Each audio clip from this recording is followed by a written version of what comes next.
Le sacrement de l'Eucharistie. Jésus dit, « Je suis le pain vivant, descendu du ciel. Qui mangera ce pain vivra à jamais.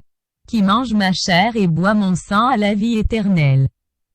Il demeure en moi et moi en lui. » L'Eucharistie est le cœur et le sommet de la vie de l'Église car en elle le Christ associe son Église et tous ses membres à son sacrifice de louange et d'action de grâce offert une fois pour toutes sur la croix à son Père. Par ce sacrifice il répand les grâces du salut sur son corps, qui est l'Église. La célébration eucharistique comporte toujours la proclamation de la parole de Dieu. L'action de grâce à Dieu le Père pour tous ses bienfaits, surtout pour le don de son Fils. La consécration du pain et du vin et la participation au banquet liturgique par la réception du corps et du sang du Seigneur. Ces éléments constituent un seul et même acte de culte. L'Eucharistie est le mémorial de la Pâque du Christ, c'est-à-dire de l'œuvre du salut accomplie par la vie, la mort et la résurrection du Christ, œuvre rendue présente par l'action liturgique. C'est le Christ lui-même, grand prêtre éternel de la Nouvelle Alliance, qui, agissant par le ministère des prêtres, offre le sacrifice eucharistique. Et c'est encore le même Christ, réellement présent sous les espèces du pain et du vin, qui est l'offrande du sacrifice eucharistique. Seuls les prêtres validement ordonnés peuvent présider l'Eucharistie et consacrer le pain et le vin pour qu'ils deviennent le corps et le sang du Seigneur. Les signes essentiels du sacrement eucharistique sont le pain de blé et le vin du vignoble, sur lesquels est invoquée la bénédiction de l'Esprit Saint et le prêtre prononce les paroles de la consécration dites par Jésus pendant la dernière scène, « Ceci est mon corps livré pour vous.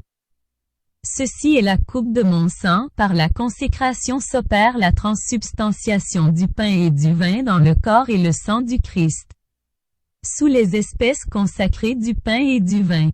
Le Christ lui-même, vivant et glorieux, est présent de manière vraie, réelle et substantielle, son corps et son sang, avec son âme et sa divinité. En tant que sacrifice, l'Eucharistie est aussi offerte en réparation des péchés des vivants et des défunts, et pour obtenir de Dieu des bienfaits spirituels ou temporels. Celui qui veut recevoir le Christ dans la communion eucharistique doit se trouver en état de grâce. Si quelqu'un a conscience d'avoir péché mortellement, il ne doit pas accéder à l'Eucharistie sans avoir reçu préalablement l'absolution dans le sacrement de pénitence. La Sainte Communion au corps et au sang du Christ accroît l'union du communiant avec le Seigneur, lui remet les péchés véniaux et le préserve des péchés graves.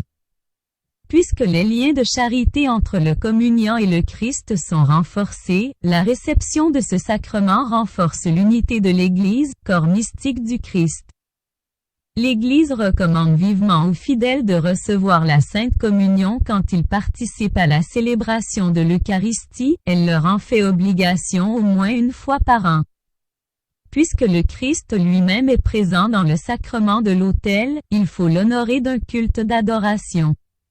La visite au très saint sacrement est une preuve de gratitude, un signe d'amour et un devoir d'adoration envers le Christ, notre Seigneur.